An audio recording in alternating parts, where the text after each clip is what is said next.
Dear friends, brother and sister, आज मैं BPSC and UPSC के सिलेबस पर आधारित पुनः आपके सामने एक वीडियो प्रस्तुत कर रहा हूं। इसका विषय वस्तु है मैट्रिआर्कल फैमिली, उसकी विशेषता। और हम देखेंगे कि हमारे देश में कौन कौन से जनजाति में मातृशब्दात्मक परिवार की व्यवस्था पाई जाती है और उसके क्या गुण हैं, लाभ हैं, क्या कमी है, क्या दोष है, इसके बारे में हम लोग विस्तार से चर्चा करेंगे। यह एक ऐसा विषय वस्तु है जो लगभग बहुत सारे बिंदुओं को कवर करता है। जब आप कोई प्रश्न का आंसर देंगे तो उसमें जो है उदाहरण स्वरूप इनको लिखना पड़ता है कि मातृशब्दात्मक परिवार की विशेषता क्या है और यह परिवार किस किस क्षेत्र में पाया जाता है, इसका बराबर उपयोग होता है। इसलिए इसके बारे में विस्तार से जानना जरूरी है और हम विस्तार से आज चर्चा करेंगे। आशा करता हूं कि आप उसको अच्छी तरह से वीडियो देखेंगे, लाइक करेंगे, सब्सक्राइब करेंगे, शेयर करेंगे, तो उससे कुछ हमारा भी फायदा हो जाएगा। ठीक है, आगे बढ़ते हैं। तो पहला लिखे हैं हम यहाँ पे मैट्रिआर्कल फैमिली की परिभाषा एवं विशेषताएं। मातृशब्दात्मक परिवार की परिभाषा एवं विशेषता। जैसा कि लिखा हुआ है मातृशब्दात्मक परिवार। मातृशब्दात्मक परिवार का तात्पर्य ऐसे परिवार से है जिसमें परिवार की शक्ति, समस्त शक्ति, नियंत्रण शक्ति एवं सत्ता स्त्रियों के हाथ में होती है। वैसे परिवार को मातृशब्दात्मक परिवार बोलते हैं। मातृशब्दात्मक परिवार की कुछ विशेषताएं पाई जाती है। पहली विशेषताएं पाई जाती है कि जैसा कि परिभाषा से स्पष्ट है कि एक नंबर में है परिवार का प्रधान स्त्री होता है, और यानी प्रधान स्त्री का होता है, इसका मतलब हुआ कि नियंत्रण शक्ति, समस्त नियंत्रण शक्ति स्त्रियों के हाथ में होती है। और विवाह के पश्चात ऐसे परिवार में जब विवाह होता है तो विवाह के पश्चात पति को पत्नी के घर आके रहना पड़ता है। ठीक है, अच्छा। ऐसे मातृशब्दात्मक परिवार में नंबर 2 में लिखा हुआ है बच्चों के वंश एवं गोत्र का निर्धारण मातृपक्ष से होता है। जब बच्चे होते हैं तो उसका वंश एवं गोत्र का निर्धारण मातृपक्ष से होता है। कहने का तात्पर्य है कि माँ का जो गोत्र होता है वही गोत्र उसके पुत्र एवं पुत्री को भी मिलता है। ठीक है, आगे है संपत्ति पर माता का अधिकार होता है। मातृशब्दात्मक फैमिली में, परिवार में जो संपत्ति होती है उस पर स्त्रियों का ही अधिकार होता है, पुरुषों का अधिकार नहीं होता है। और संपत्ति का हस्तांतरण माता से पुत्रियों के बीच होता है। ठीक है, जैसे कि पितृशब्दात्मक परिवार में है, हिंदू परिवार जो है भारत का वो पितृशब्दात्मक है। यहाँ पर संपत्तियों का हस्तांतरण पिता से पुत्र में होता है, जबकि उसमें इसी बात नहीं है। हम लोग आगे जाकर देखेंगे किस किस जनजाति में मातृशब्दात्मक व्यवस्था पाई जाती है और वहाँ पे संपत्ति का हस्तांतरण माता से पुत्रियों में किस प्रकार होती है। ऐसे परिवार में जो देवी देवता होते हैं वो भी स्त्रियां ही होती है, स्त्रियां ही कोई पूजा की जाती है तथा पुरोहित के रूप में स्त्रियां ही कार्य करती है। आगे का पॉइंट है कि मामा का स्थान महत्वपूर्ण होता है। कहने का मतलब है कि मातृशब्दात्मक परिवार में मामा जो होता है उसका स्थान महत्वपूर्ण होता है।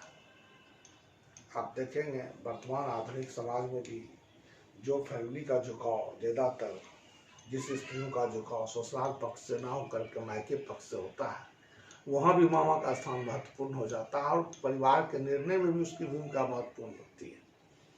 उसी प्रकार से जो मैट्रिआर्कल फैमिली है, जो मातृशब्दात्मक परिवार है, वहाँ पे मामा का स्थान महत्वपूर्ण होता है।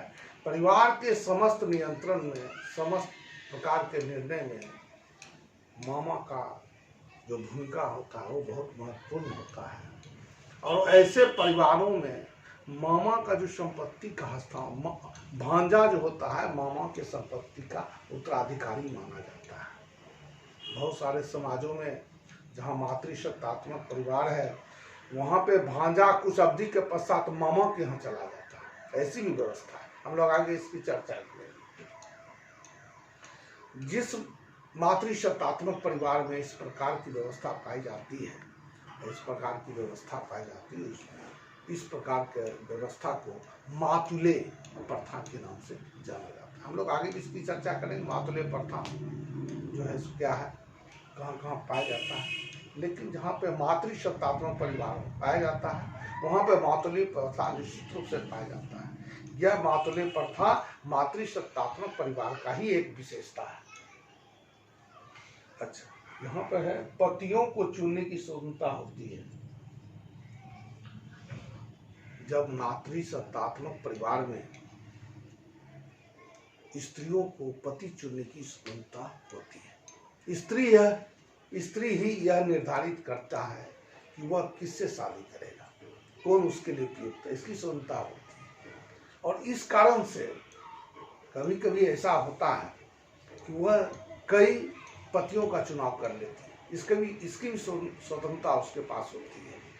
तो मातृशब्दात्मक परिवार में चूंकि नियंत्रण शक्ति स्त्रियों के हाथ में होती है, संपत्ति का अधिकारी भी स्त्री होती है, पति चुनने की भी स्वतंत्रता उसके अंदर होती है, पुरोहित का कार्य भी वही करती है। इन तमाम कारणों के कारण, बिंदुओं के कारण, विशेषताओं के कारण उसमें बहुपति प्रथा का प्रचलन पाया जाता है। एक साथ अनेक पति स्त्रियां रखती हैं, बहुपति प्रथा का प्रचलन पाया जाता है। भारत में असम की खस जनजाति, टोडा जनजाति, नीलगिरी पर्वत पर रहने वाले, इनमें मातृशब्दात्मक परिवार है और इनमें बहुपति विवाह का प्रचलन भी पाया जाता है। हम लोग एक उदाहरण के रूप में इसको यूज करेंगे खस जनजाति और टोडा जनजाति के विषय में, कि आगे अभी जस्ट बताएंगे, लेकिन अभी जान लीजिए कि इसमें मातृशब्दात्मक परिवार है और इसमें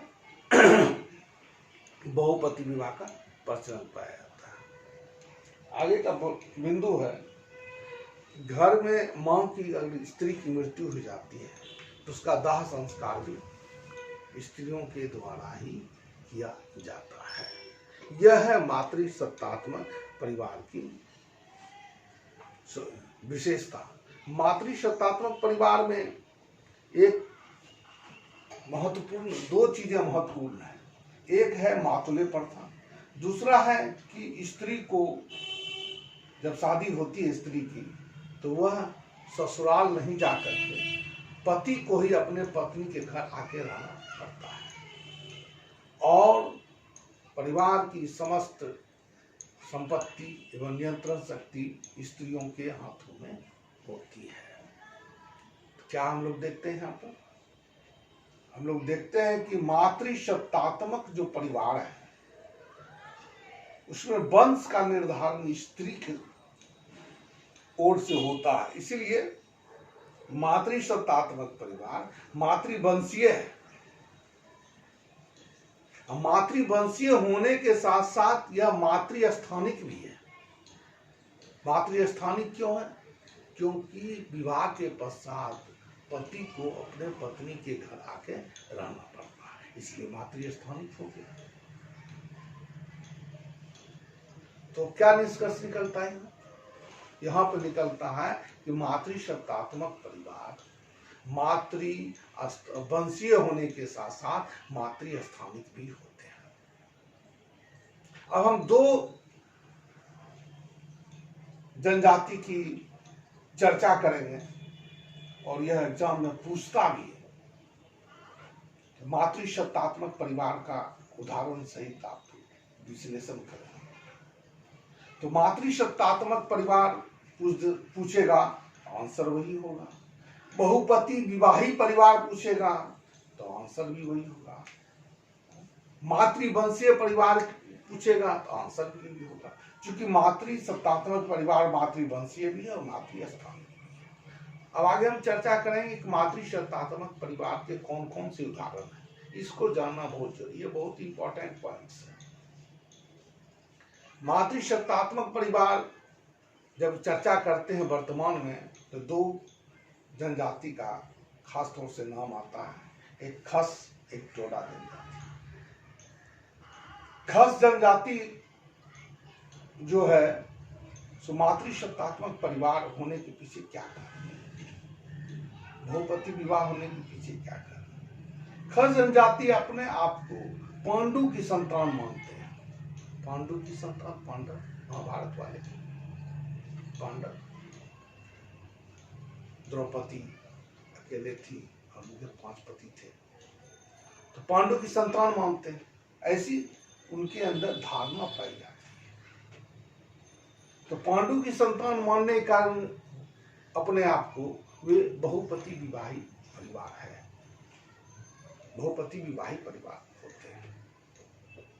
लेकिन बहुपति विवाही परिवार में एक बहुत बड़ा अड़चन होता है। वो अड़चन क्या है, जो होने वाले बच्चे होते हैं उसका पिता कौन होगा, इसका निर्धारण किस रूप से होगा। ऐसा होता है आनुवंशिक रूप से कोई और पिता हो और सामाजिक रूप से कोई और पिता हो, सांस्कृतिक रूप से कोई और पिता हो। तो हम इसकी चर्चा करें। तो बहुपति विवाही परिवार में बच्चों के पिता का निर्धारण, बच्चों के पितृत्व का निर्धारण किस प्रकार से होगा, ये एक महत्वपूर्ण विषय बनती है। तो खस जनजाति में जो बहुत बहुपति विवाही परिवार है, बच्चों के वहां पे बच्चों के पितृत्व का निर्धारण सामाजिक रूप से होता है। हमेशा याद रखिए, जहां पे बहुपति विवाही परिवार होगा वहां पे बच्चों का निर्धारण या तो सामाजिक रूप से होगा या सांस्कृतिक रूप से होगा। हम दोनों की चर्चा करेंगे यहाँ पर। तो खस जनजाति बहुपति विवाही परिवार है। ऐसी स्थिति में बच्चों के पितृत्व का निर्धारण सामाजिक रूप से होता है। मतलब सामाजिक रूप से यह तय कर दिया जाता है कि बच्चा का पिता सभी है और बच्चे अपने जो उसके बड़े पिता हैं उसको किस नाम से पुकारेंगे, जो उससे थोड़ा छोटा भाई है उसको किस नाम से पुकारेंगे, और तीसरा छोटा भाई जो है उसको किस नाम से पुकारेंगे। ये ढंग से क्रमवार उसका चलता है, क्रमवार उसको नाम से पुकारेंगे। तो सामाजिक रूप से बच्चों का पितृत्व का निर्धारण खस जनजाति में होता है, सामाजिक रूप से होता है।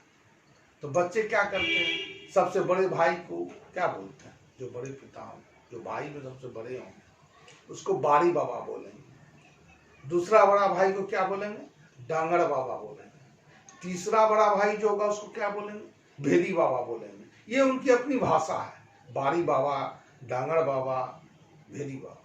तो सामाजिक रूप से यह निर्धारित है पहले से, इसमें कोई बदलाव की संभावना नहीं, क्योंकि जो भी चीजें वहां पे सामाजिक रूप से निर्धारित है वो पूर्ण रूप से प्रथा एवं परंपरा पर निर्धारित है, जो पहले से चली आ रही है। ये संस्कृति है उसकी, हम पहले भी चर्चा कर किए हुए हैं। जिसका संचरण किया जाता है वही संस्कृति है। पिता से बच्चे सीखते हैं, बच्चे से उसके बच्चे सीखते हैं, यही संस्कृति है। तो वहां पे सामाजिक रूप से यह निश्चित है प्रथाएं परंपरा के रूप में कि बड़े भाई को क्या बोला जाएगा, दूसरा बड़ा भाई को क्या बोला जाएगा, तीसरा बड़ा भाई को क्या बोला जाएगा, बाड़ी बाबा, डांगड़ा बाबा, भेदी बाबा। तो बच्चों के पितृत्व का निर्धारण इसी रूप से वहां सामाजिक रूप से खस जनजाति में किया जाता है। अब आगे चलते हैं टोडा जनजाति। नीलगिरी पर्वत पर पाए जाने वाले टोडा जनजाति में भी बहुपति विवाह का प्रचलन पाया जाता है। यह भी मातृशक्तात्मक परिवार है जिसमें बहुपति विवाह प्रथा का प्रचलन पाया जाता है। अब बहुपति विवाह है, एक स्त्री का एक से अधिक पति है। ऐसी स्थिति में जो बच्चे हैं होने वाले उसका निर्धारण किस रूप से किया जाएगा। टोडा जनजाति में बच्चों के पितृत्व का निर्धारण, मैंने पितृत्व का निर्धारण का तात्पर्य पिता कौन है, इसका निर्धारण सांस्कृतिक रूप से किया जाता है। अब सांस्कृतिक रूप से क्या है, किस रूप से होगा टोडा जनजाति में, तो जो पति है, 2 हो सकता है, 3 हो सकता है या 4 हो सकता है। ऐसी स्थिति में जो पति गर्भ के 5वें महीने में उस स्त्री को धनुष बाण भेंट करता है, यह सांस्कृतिक रूप से है। गर्भ के 5वें महीने में जो धनुष बाण भेंट करेगा वही उस होने वाले बच्चे का पिता कहलाएगा या पिता होगा। और ये जो सांस्कृतिक रूप से क्रिया की जाती है, इसको परसूतपिनी संस्कार के नाम से जाना जाता है। यह बहुत ही महत्वपूर्ण है। आपको एंथ्रोपोलॉजी में हर चैप्टर में इसकी आवश्यकता पड़ेगी दोनों को।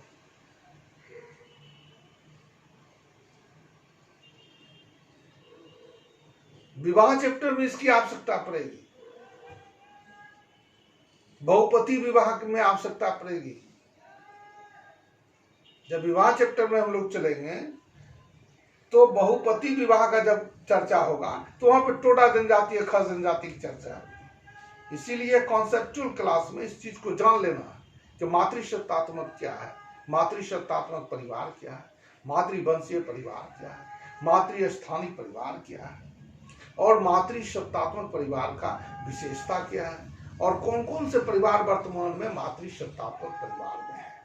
और ऐसी जहां पे मातृशब्दात्मक परिवार है वहां पे बच्चों के प्रतित्व का निर्धारण सामाजिक सांस्कृतिक रूप से होता है। तो कौन से जाति में सामाजिक रूप से होगा और कहां पे सांस्कृतिक रूप से होगा, इस चीज को जान लेना जरूरी है। तो हमने अभी पढ़ा कि टोडा जनजाति नीलगिरी पर्वत में पाया जाता है, वहां पे बच्चों के पितृत्व का निर्धारण सांस्कृतिक रूप से होता है, जो परसूतपिनी संस्कार के नाम से जाना जाता है।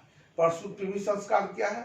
जो व्यक्ति गर्भ के 5वें महीने में धनुष बाण भेंट करता है, इसी को प्रक्रिया को, क्रियाकलाप को परसूतपिनी संस्कार के नाम से जाना जाता है, और वही व्यक्ति होने वाले बच्चों का पिता कहलाता है। ऐसा नहीं है कि वो एक बार धनुष बाण भेंट कर दिया तो दोबारा भी वही करेगा। दोबारा करने के लिए दूसरा व्यक्ति तत्पर रहता है कि दूसरा जो होने वाला बच्चा होगा उसमें मेरा अधिकार हो, इसलिए वो धनुष बाण भेंट करता है दूसरे बार।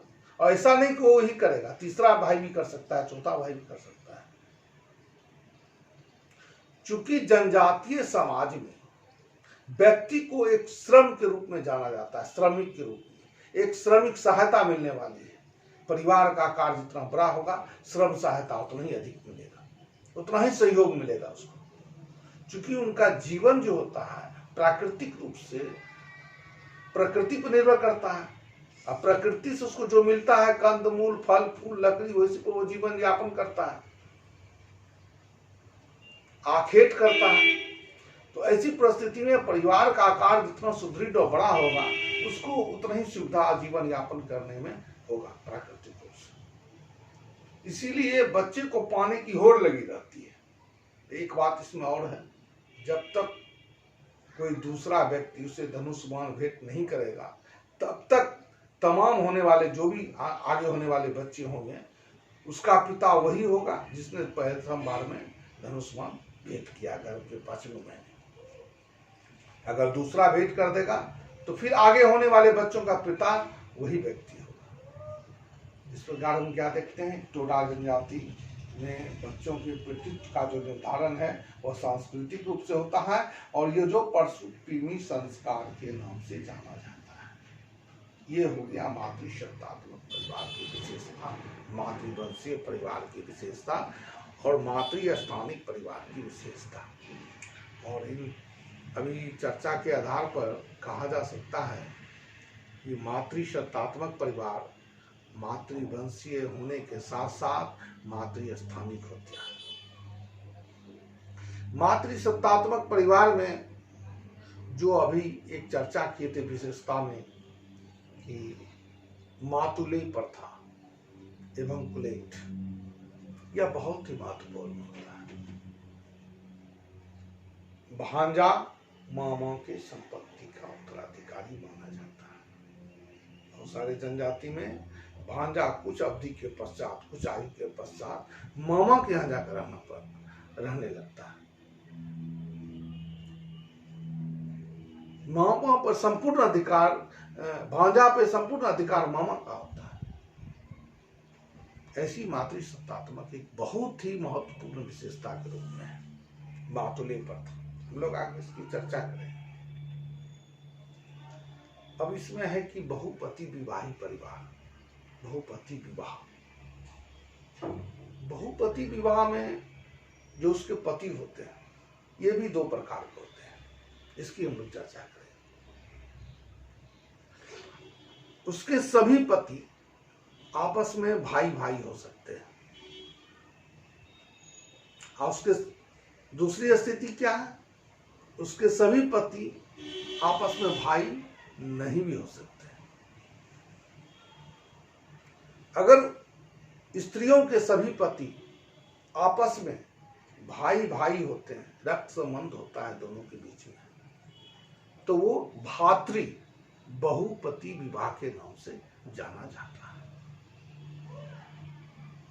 अगर उसके सभी पति आपस में भाई भाई नहीं होते हैं, अलग अलग स्थानों से होते हैं, ऐसी स्थिति में ऐसे विवाह को अभातृ बहुपति विवाह के नाम से जाना जाता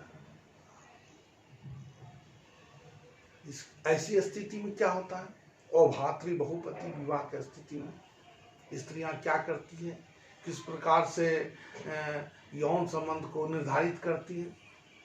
तो अलग अलग समय में, साल के अलग अलग समय में सभी के लिए अलग अलग समय का निर्धारण किया जाता है। हम लोग आगे इसकी चर्चा करेंगे, विवाह चैप्टर में विस्तार से चर्चा करेंगे। अभी है मातृसत्तात्मक परिवार, मातृवंशीय होने के साथ साथ मातृस्थानिक होते हैं, और मातृसत्तात्मक परिवार की विशेषता पर हम लोग चर्चा किए। खस जनजाति और टोडा जनजाति पर भी हम लोग विस्तार पूर्वक चर्चा किए। आशा करता हूँ वीडियो आपको अच्छा लगा होगा।